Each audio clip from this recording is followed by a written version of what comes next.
बिना books coaching classes free में CTET की प्रिपरेशन, जी हाँ, बिल्कुल पॉसिबल है। Welcome back to my YouTube channel AB teaching. आज की वीडियो में हम बात करेंगे सीटेट पेपर 1 के बारे में।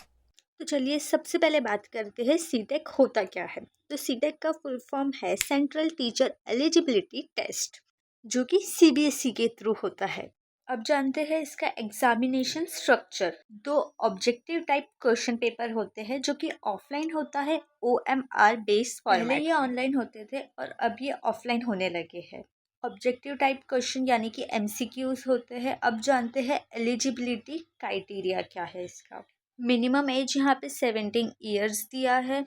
अपर एज का लिमिट नहीं है, मतलब आप कौन से भी एज में हो ये एग्ज़ाम दे सकते हो। आप जब ये एग्ज़ाम फॉर्म भरते हो तब आप लोग से बहुत सारी चीज़ें पूछी जाती है। आप लोग ने कोई टीचिंग कोर्स किया है क्या, कर लिया है, अपेयर हो रहे हो, कर चुके हो, लाइक DLED BEd ग्रेजुएशन, तो वो सब भी यहाँ पे मैटर करता है। मोस्टली लोग BEd DEd या ग्रेजुएशन के बाद ये एग्ज़ाम देते हैं। तो चलिए अभी बात करते हैं कितना स्कोर करना है। लाइक पास होने के लिए हमें कितने मार्क्स चाहिए। 90 आउट ऑफ 150 चाहिए, जो कि ओपन कास्ट में आते हैं, जर्नल कास्ट वाले लोग हैं। एंड जो कास्ट में आते हैं, रिजर्व में आते हैं, उन्हें समथिंग कुछ 85 या 84 स्कोर करना होता है आउट ऑफ 150 मार्क्स। एक बार अगर आपने सीटेट क्लियर कर लिया तो वो आपका लाइफ टाइम के लिए वैलिड रहेगा। बट बहुत लोग मार्क्स बढ़ाने के लिए, लाइक अगर समझो मेरा 90 मार्क्स आया है बट मुझे अच्छे मार्क्स चाहिए, तो मैं रिपीट पे वो दे सकती हूँ। फर्स्टली हम समझेंगे पेपर 1 एंड पेपर 2 के बीच का डिफरेंस क्या है। पेपर 1 जो कि होता है क्लास 1 से लेके 5th के लिए, मतलब आप अगर ये पेपर क्वालिफाई करते हो तो 1 to 5th क्लास में आप सिखा सकते हो। पेपर 1 में मेनली फोकस रहता है चाइल्ड पेडागोजी पे, EVS एंड लैंग्वेज के जो सब्जेक्ट्स होते हैं उन पे, इंग्लिश, मराठी, हिंदी, या जो भी आप फॉर्म भरते टाइम पे सिलेक्ट करते हो, संस्कृत भी हो सकता है। EVS language and child pedagogy में वही सारे टॉपिक्स है, डीप में है, बट जो कि हम फर्स्ट ईयर कॉलेज में DEd हो या BEd हो उसमें स्टडी कर चुके हैं। इन लोग इसमें क्या करते हैं, टॉपिक सेम रहता है, आपका मीनिंग एंड सारी चीज़ें सेम रहती है, बस उन लोग वो चीज़ को as a example and different line वगैरह एंड थोड़ा सा कॉम्प्लेक्स बना के पूछते हैं। आप ये चीज़ का स्क्रीनशॉट ले सकते हैं। मास डिस्ट्रीब्यूशन एंड सब्जेक्ट्स तो मैं आपको पहले ही बता चुकी हूँ। मैथ्स भी वैसा ही रहता है जो कि हमें NCERT या टेक्स्ट बुक में देखने मिलता है 1 to 5th स्टैंडर्ड की टेक्स्ट बुक में, जो हमें उनको सिखाना होता है उसके बारे में ही।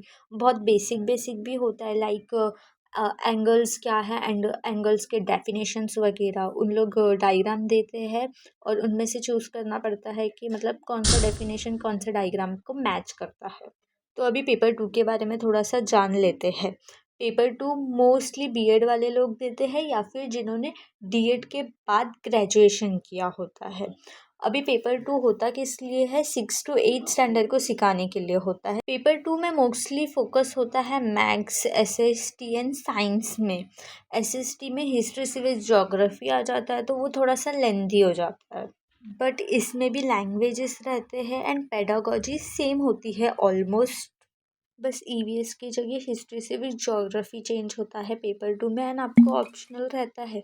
आप या तो मैथ्स एंड साइंस चूज़ कर सकते हो या फिर आप सोशल साइंस, सोशल स्टडी जो भी रहता है वो, हिस्ट्री से ज्योग्राफी, SST वो चूज़ कर सकते हो। बाकी आप स्क्रीनशॉट निकाल के रीड कर सकते हो।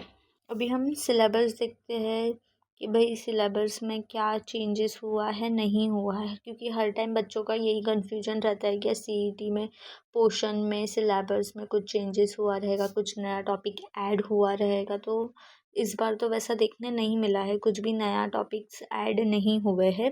ऑलमोस्ट हर साल जैसे सेम सिलेबस निकला है, कंटेंट भी वही है, पेडागोजी भी वही है, कॉन्सेप्ट वगैरह भी जो फर्स्ट ईयर में हमने स्टडी किए थे पेपर 1 के लिए वही सब है, सेम 15 मार्क्स का कंटेंट होगा एंड 15 मार्क्स की पेडागोजी होगी। हर सब्जेक्ट में मोस्टली ऐसा है, बट लैंग्वेज में आपको पैराग्राफ देखने मिलेंगे एंड ग्रामर्स देखने मिलेंगे। डेवलपमेंट में क्या फैक्टर्स हेल्प करते हैं, बच्चों का कैसे डेवलपमेंट होता है, लैंग्वेज का क्या होता है उनका सोशल कल्चर की वजह से कैसे होता है, वो सारी चीज़ें डिटेल में बताई है।